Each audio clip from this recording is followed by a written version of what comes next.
Hello dear student, I am your teacher of Hindi and today's class we discuss our book of Hindi. So start our class.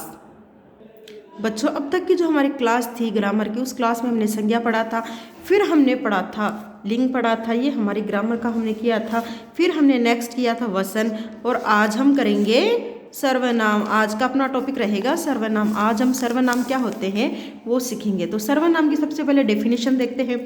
तो देखिए, जिन शब्दों का प्रयोग संज्ञा के स्थान पर किया जाता है उन्हें सर्वनाम कहा जाता है। जैसे मैं, तुम, यह, वे, उसका और मेरा, ये सब क्या है, ये आपके सर्वनाम है। ऐसे शब्द जो संज्ञा के स्थान पे काम में आते हैं उन्हें सर्वनाम कहा जाता है। अब देखिए बच्चों, जैसे कि आपको अब समझना है कि सर्वनाम कैसे काम में आते हैं। तो देखिए, गोपाल एक अच्छा लड़का है, गोपाल प्रतिदिन नहाता है, गोपाल प्रातःकाल घूमने जाता है, गोपाल विद्यालय जाता है। अब यहाँ देखिए, गोपाल गोपाल गोपाल गोपाल, ये कौन है? गोपाल कौन है? गोपाल संज्ञा है। कौन सी संज्ञा? ये आपकी व्यक्तिवाचक संज्ञा है। अब आपकी ये संज्ञा है, अब इसकी जगह हम एक नया शब्द इस्तेमाल कर लें। अब बार बार में आप गोपाल गोपाल वर्ड यूज़ कर रहे हो, बार बार में आप संज्ञा को इंट्रोड्यूस कर रहे हो, बता रहे हो, तो ये कुछ अजीब सा लगता है। तो इसके लिए हम एक नया शब्द यूज़ करते हैं, वह जो होता है वो सर्वनाम होता है। अब आपने ये जो यहाँ देखिए दूसरा शब्द बना है, गोपाल एक अच्छा लड़का है, वह प्रतिदिन नहाता है, वह प्रातःकाल घूमने जाता है, वह विद्यालय जाता है। अब गोपाल कौन है? गोपाल एक संज्ञा है, जिसको हमने शुरू में बता दिया कि गोपाल एक लड़का है। फिर गोपाल प्रतिदिन नहाता है, यानी कि वह क्या हो गई? वह सर्वनाम हो गया, जो कि क्या है, संज्ञा की जगह इस्तेमाल कर रहा है। उसके बाद में वह प्रातःकाल घूमने जाता है, वह कौन जाता है? गोपाल जाता है। तो हमने क्या किया, एक बार में बता दिया कि हमारी संज्ञा ये है। अब बार बार में उसी संज्ञा को रिपीट करने के बजाय हम एक नया शब्द यूज़ कर सकते हैं जो सर्वनाम होता है। सर्वनाम जो है आप यूज़ कर सकते हैं जिससे कि आपका जो वाक्य है या फिर आपका जो गद्यांश या फिर आपके पास जितना भी पद्यांश है जो आप करते हो वो आपका अच्छा लगता है। अब देखिए, यहाँ देखिए यही बताया गया है, ऊपर लिखे वाक्यों में गोपाल शब्द बार बार आया है जो कि पढ़ने में अच्छा नहीं लगता है। हम इन वाक्यों को निम्न प्रकार से लिख सकते हैं। अब गोपाल गोपाल को बार बार रिपीट करने से बेटर है कि हम एक नया शब्द यूज करेंगे जो कि सर्वनाम है, जो मैंने अभी आपको बताया है। गोपाल एक संज्ञा है, इसके स्थान पर वह शब्द का प्रयोग किया गया है, अतः वह सर्वनाम है। अब वह कौन है? वह आपका है सर्वनाम। अब देखिए सर्वनाम के प्रकार। सर्वनाम निम्नलिखित 7 प्रकार के होते हैं। अब सर्वनाम की मैंने आपको डेफिनेशन यानी परिभाषा बता दी है। संज्ञा के स्थान पे काम आने वाले शब्दों को सर्वनाम कहा जाता है। क्या होता है सर्वनाम? संज्ञा के स्थान पे काम आने वाले शब्दों को सर्वनाम कहा जाता है। जैसे कि सर्वनाम, देखिए सर्वनाम के भेद होते हैं या प्रकार 7 होते हैं। पहला पुरुषवाचक सर्वनाम, निश्चयवाचक सर्वनाम, अनिश्चयवाचक सर्वनाम, संबंधवाचक सर्वनाम, प्रश्नवाचक सर्वनाम, निजवाचक सर्वनाम और संकेतवाचक सर्वनाम। ये 7 सर्वनाम आपके हो गए हैं। तो सबसे पहला है पुरुषवाचक सर्वनाम। मैंने अभी आपको बताया सर्वनाम के प्रकार बताए थे। अब हम 1 बाय 1 उनके बारे में डिटेल में यानी कि खूब अच्छे से पढ़ेंगे। तो पहला है आपका पुरुषवाचक सर्वनाम, जिसे इंग्लिश में पर्सनल प्रोनाउन कहा जाता है।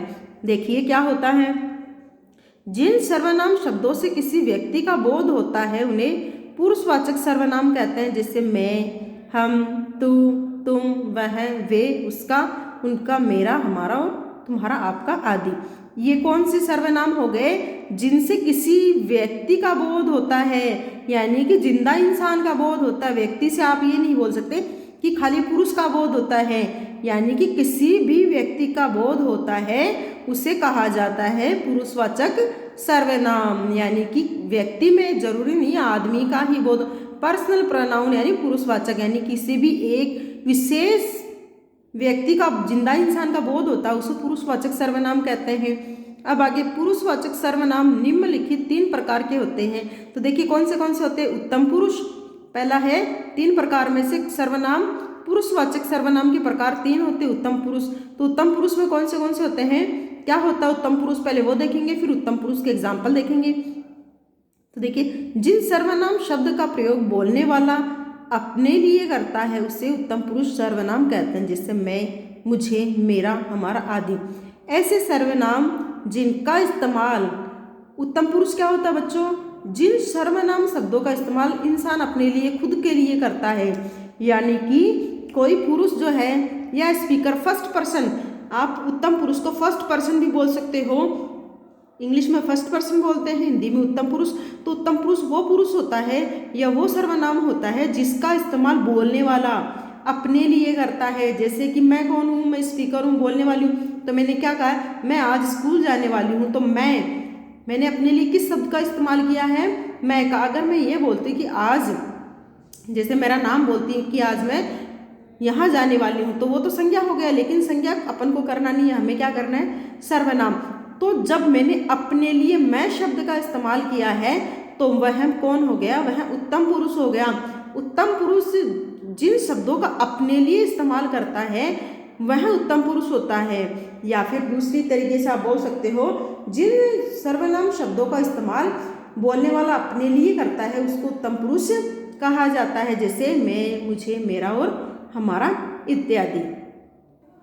सेकेंड है मध्यम पुरुष। मध्यम पुरुष क्या होता है, देखिए, बोलने वाले व्यक्ति सुनने वाले व्यक्ति के लिए जिस सर्वनाम शब्द का प्रयोग करता है उसे मध्यम पुरुष सर्वनाम कहते हैं। जैसे तुम, तुम्हारा, आपका आदि। जिन सर्वनाम शब्दों का इस्तेमाल बोलने वाला सुनने वाले के लिए करता है उन शब्दों को सर्वनाम शब्द कहते हैं। कौन से सर्वनाम शब्द, मध्यम पुरुष सर्वनाम शब्द। यानी ऐसे सर्वनाम शब्द जिनका इस्तेमाल बोलने वाला सुनने वाले के लिए करता है। जैसे तुम, तुम्हारा, आपका। अब जैसे मैं कहूँ कि तुम आज स्कूल जाने वाले हो, यानी कि मैंने प्रिया नाम के बच्चे को कहा, लड़की को कहा कि तुम आज स्कूल जाने वाली हो। तो कौन जाने वाला है स्कूल, प्रिया। प्रिया कौन है, सुनने वाली। बोलने वाली तो मैं हूँ लेकिन सुनने वाली प्रिया है, तो मैंने प्रिया के लिए क्या शब्द यूज किया, तुम आज स्कूल जाने वाली हो। तो मध्यम पुरुष सर्वनाम कौन सा होता है, ऐसे सर्वनाम शब्द जो बोलने वाला सुनने वाले के लिए करता है। एग्जाम्पल के तौर पे दिए गए हैं तुम, तुम्हारा, तू, आपका इत्यादि। अब है आपका थर्ड पर्सन यानी अन्य पुरुष। वे सर्वनाम शब्द जो बोलने वाले तथा सुनने वाले के अतिरिक्त किसी तीसरे व्यक्ति के लिए आते हैं उन्हें अन्य पुरुष सर्वनाम कहलाते हैं। जैसे वे, वह, कोई, उसका, उनको आदि। अब अन्य पुरुष कौन से होते हैं, अन्य पुरुष वे शब्द सर्वनाम शब्द होते हैं जो बोलने वाले तथा सुनने वाले के अलावा किसी तीसरे व्यक्ति के लिए काम में आते हैं, उन्हें अन्य पुरुष सर्वनाम कहते हैं। जैसे वह, वे, कोई, उसका, उनको आदि। अब जो सेकंड प्रकार था वो था आपका निश्चयवाचक सर्वनाम। अब देखिए निश्चयवाचक सर्वनाम क्या होता है, जो सर्वनाम शब्द किसी निश्चित व्यक्ति या वस्तु का बोध करवाते हैं उन्हें निश्चयवाचक सर्वनाम कहते हैं। जिससे वह यहीं पढ़ रहा है, इस वाक्य में वह निश्चयवाचक सर्वनाम है। अब निश्चयवाचक सर्वनाम कौन सा सर्वनाम होता है, जिसमें किसी निश्चित व्यक्ति का जिक्र हो, जिसमें किसी निश्चित व्यक्ति या वस्तु का जिक्र होता है उसे निश्चयवाचक सर्वनाम कहा जाता है। जैसे कि वह यहीं पढ़ रहा है, अब तो वह कौन है, वह कोई सर्वनाम है, अब यहीं पढ़ रहा है, यानी कि निश्चित रूप से वो यहीं है, इसलिए इसको निश्चयवाचक सर्वनाम का है।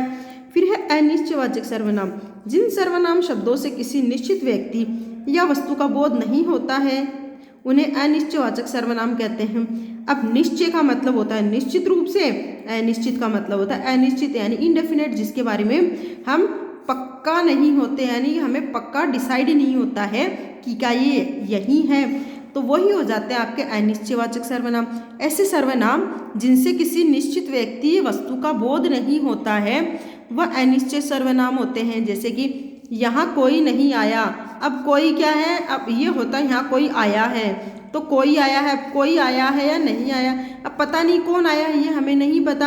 अब इसकी जगह मैं ये लिखूँ कि वह यहाँ आया है, तो वह कौन हो गया, निश्चय हो गया, यानी वह आया है।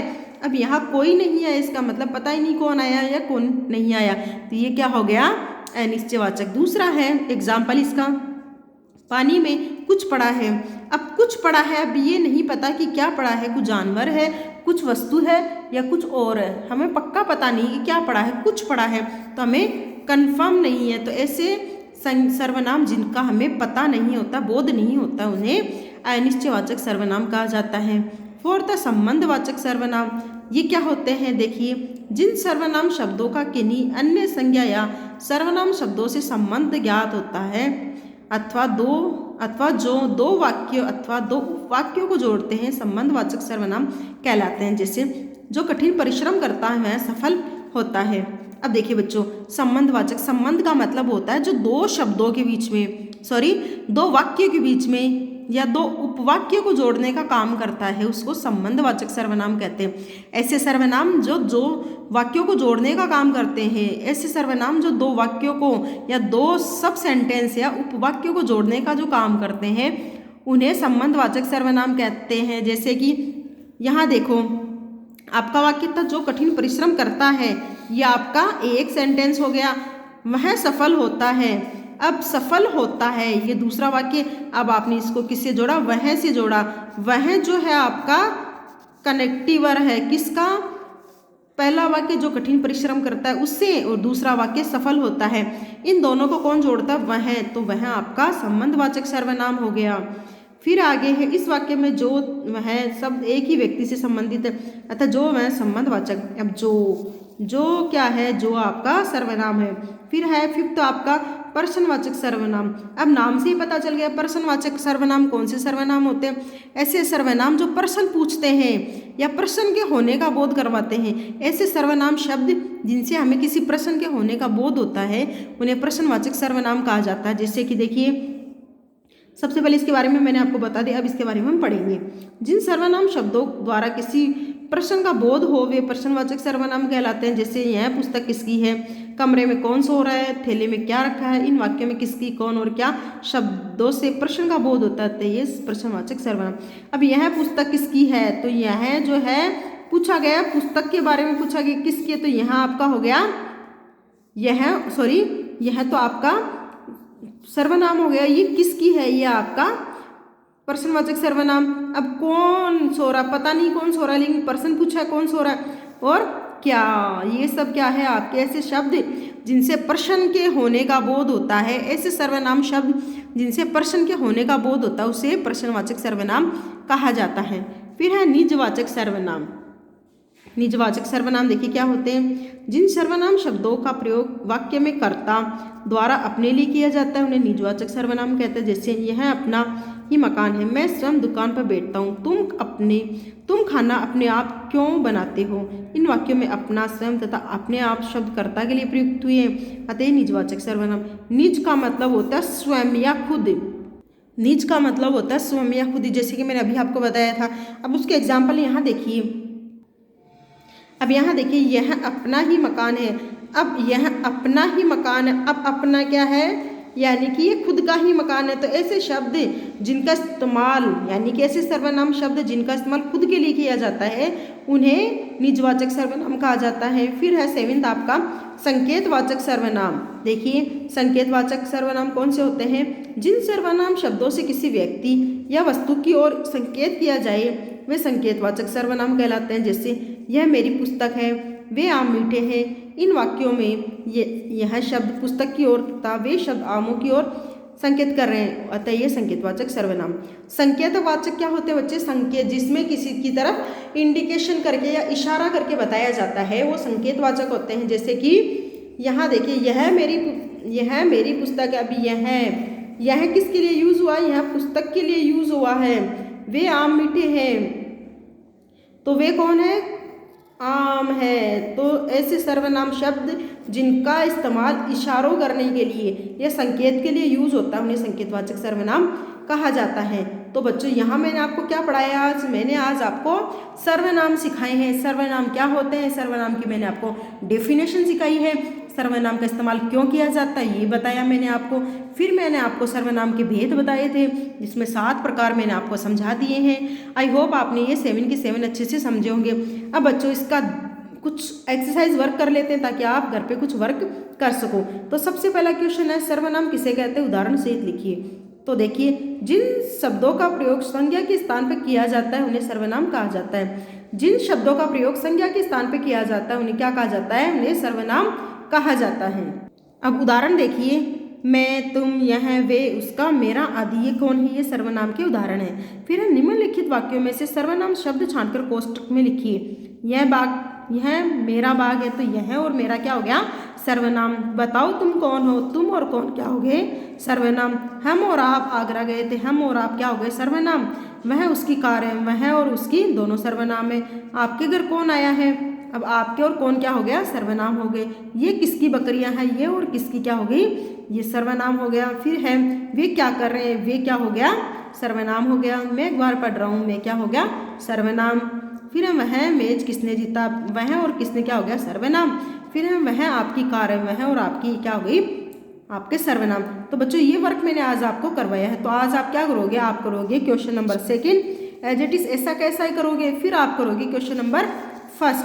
क्वेश्चन नंबर 1 है, 2 क्वेश्चन मैंने करवाए हैं आज आपको नोटबुक में करने के लिए। आप इन दोनों क्वेश्चंस को नोटबुक में करेंगे और बाकी के जितने भी रिमेनिंग क्वेश्चन हैं वो हमारी नेक्स्ट जो क्लास होगी उस क्लास में हम इनको करेंगे। स्टूडेंट अगर यहाँ तक किसी भी टॉपिक को समझने में आपको कन्फ्यूजन है, क्यूरी है, तो आप मुझे कमेंट करके बोल सकते हैं।